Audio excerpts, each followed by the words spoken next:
बड़ी जानकारी निकलकर सामने आ रही है कि यूपी विधानसभा का शीतकालीन सत्र 19 दिसंबर से शुरू होने वाला है। शीतकालीन सत्र और एसआईआर को लेकर हो सकता है हंगामा। अनुपूरक बजट भी पेश करेगी योगी सरकार।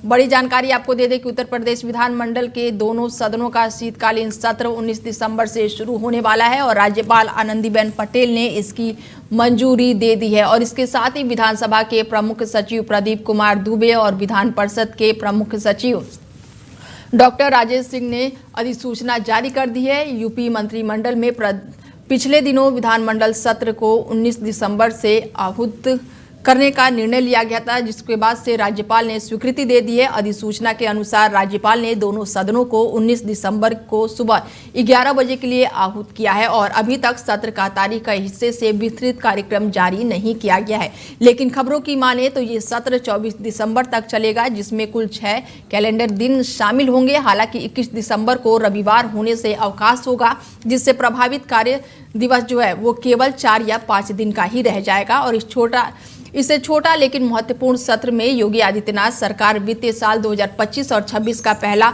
अनुपूरक बजट पेश करने की तैयारी में है। और ऐसे में यूपी विधानमंडल के शीतकालीन सत्र के दौरान सदन में हंगामे की संभावना जताई जा रही है, क्योंकि विपक्ष दल विशेष रूप से समाजवादी पार्टी और कांग्रेस एसआईआर को लेकर सरकार को घेरने की रणनीति बना रहे हैं। बड़ी जानकारी आप किस खबर से के साथ हमारे साथ जुड़ चुके हैं श्याम सलोनी जी हैं और उनसे जानते हैं कि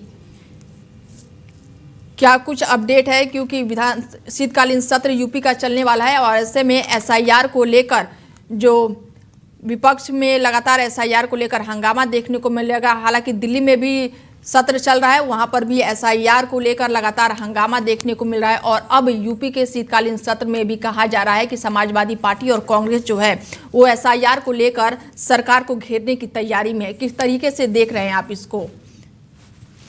मेरा आप सभी को नमस्कार, राधे राधे। देखिए, विपक्ष के पास कोई मुद्दा तो है नहीं, तो पूरा देश जानता है कि विपक्ष सिवाय हंगामे के कोई कार्य दूसरा कर नहीं सकता है। हमारी सरकार ने योजना बना रखी है। हम किसानों के हित में, महिलाओं के हित में, गरीबों के हित में सरकार का विशेष अभियान चल रहा है। 2025 और 26 का अनुपूरक बजट भी हमारा पेश होने जा रहा है। इसमें हमारे उत्तर प्रदेश के खुशहाली के लिए, हर वर्ग के लिए हमने व्यवस्था की हुई है। अब चूंकि विपक्ष के पास एसआईआर को लेकर के कोई व्यवस्था उनके पास नहीं है, कोई मुद्दा नहीं है, बात करने का कोई उनके पास मौका नहीं है, तो वो केवल हंगामा करेंगे। यही आपने देखा होगा जो केंद्रीय इस समय चल रहा है हमारा सत्र, उसमें भी विपक्ष केवल हंगामा कर रहा है, व्यर्थ की बातें करता है। हमारे मोदी जी ने जितनी व्यवस्थाएं की है, अब योगी जी जो कर रहे हैं, हमारा भारतीय जनता पार्टी का एक ही एजेंडा है कि हम उत्तर प्रदेश और देश की तरक्की के लिए 2047 में जो हमने विकसित भारत का एक सपना देखा है, हम उसके लिए कार्य कर रहे हैं। निरंतर सरकार उस पर ध्यान दे रही है। जनता में किसी भी वर्ग को कोई असुविधा ना हो, किसी भी वर्ग में कभी कोई परेशानी ना हो। ऐसे में श्याम जी, अब तो एसआईआर का मुद्दा उठ रहा है, तो बीएलओ की जो मौतें हुई है वो उसका भी मुद्दा उठाएंगे, चाहे मैं समाजवादी पार्टी की बात करूं या फिर कांग्रेस की बात करूं?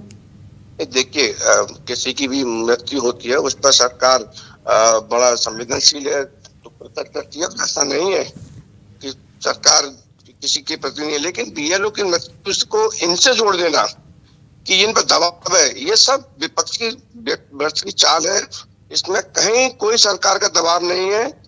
बीएलओ पर काम कर रहे हैं, जितने घंटे की ड्यूटी है उनकी, उतने घंटे का काम लिया जा रहा है। एक्स्ट्रा उनको मानदेय भी दिया जाता है, ऐसा नहीं है। बिल्कुल, विपक्ष को ये बात सामने लानी चाहिए। अब तो समय सीमा भी बढ़ा दी गई है, लेकिन विपक्ष जो है वो लगातार बीजेपी को ही घेर रही है, चुनाव आयोग को घेर रही है।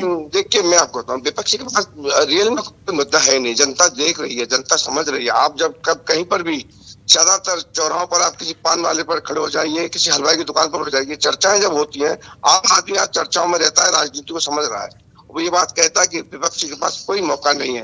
विपक्ष को चाहिए कि सरकार के कार्यों में सहयोग करे, जिससे कि जनता का हम लोग आदर सम्मान से और तरक्की कर सके। विपक्ष नहीं चाहता है। विपक्ष केवल हिंदू मुस्लिम जातिवाद मुख्य मुद्दे विपक्ष के हैं कि वो आपस में बांट देता है, एक दूसरे को छातियों में बांटता है। और सरकार, हम लोग हिंदुत्व की बात करते हैं, हम लोग राष्ट्र की एकता की बात करते हैं, हमारा कार्य है।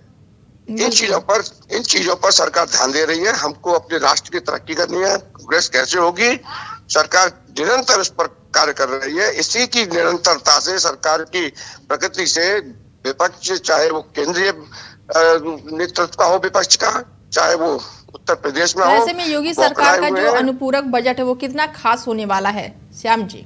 देखिए, अनुपूरक बजट में हमारा बहुत ऐतिहासिक बजट होगा। ये एक ऐतिहासिक बजट, इसमें हर वर्ग को हम लोग शामिल कर रहे हैं। बिल्कुल, कोई वर्ग छूट नहीं सकता है। आप देखिएगा, जितने भी हमारी माताएं, बहनें हैं, बेटियां हैं, स्कूल में छात्रा हैं, तमाम गरीब वर्ग है, शोषित है, वंचित है, पिछड़ा है, दलित है, जिनका केवल सरकार ने, विपक्ष ने इस्तेमाल किया था। जब इनकी सरकार थी, समाजवादी पार्टी की, बहुजन समाज पार्टी की सरकारों में केवल इनको इस्तेमाल किया गया, इनका अनादर किया गया, इनको कोई सुविधा नहीं दी गई। हमारी सरकार में सबके साथ सम्मान से, सबका साथ और सबका विकास जो हमारी योजना है, आज उससे दलित, पिछड़ा, वंचित, शोषित सभी प्रसन्न है। और सरकार की ओर सभी का आकर्षण है, सरकार को सब चाहते हैं। योगी जी पूरे भारत की डिमांड है, मांग है, केवल उत्तर प्रदेश की नहीं है। बिल्कुल एक चेहरा है योगी जी, और हर वर्ग, मुसलमान भी चाहता है कि योगी जैसा ही मुख्यमंत्री हमको मिलना चाहिए। हर प्रदेश में लोग कहते हैं योगी जी मिले, क्योंकि शांति रहती है, बच्चों का भविष्य सुरक्षित है। बिहार में भी हमने देखा कि विधानसभा चुनाव में बहुत डिमांड थी मुख्यमंत्री योगी आदित्यनाथ की, जहां भी उन्होंने जनसभाएं की, वहां पर बम्पर जीत भी मिली। जी बिल्कुल, 32 सभाएं की थी योगी जी ने। हम लोग 29 सभाओं पर वहां पर विधानसभा जीते।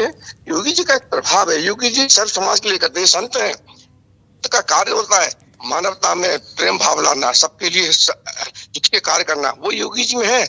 उनके इन्हीं कार्यों से तो विपक्ष बौखलाया हुआ है, क्योंकि विपक्ष अपने परिवार के केवल परिवारवाद में लगा हुआ है।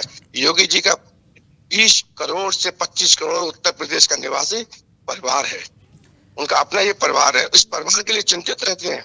आपने देखा होगा, कोरोना काल में उनके पिताजी की मृत्यु हो गई थी, वो उत्तर प्रदेश के परिवार को अपने को छोड़ करके वहां नहीं जा पाए थे, अंतिम संस्कार में शामिल नहीं हुए थे। तो ऐसे मुख्यमंत्री कभी मिलते हैं किसी को? इसलिए जुड़ने के लिए श्याम जी, समय का थोड़ा सा अभाव है, जुड़ने के लिए बहुत शुक्रिया आपका, धन्यवाद।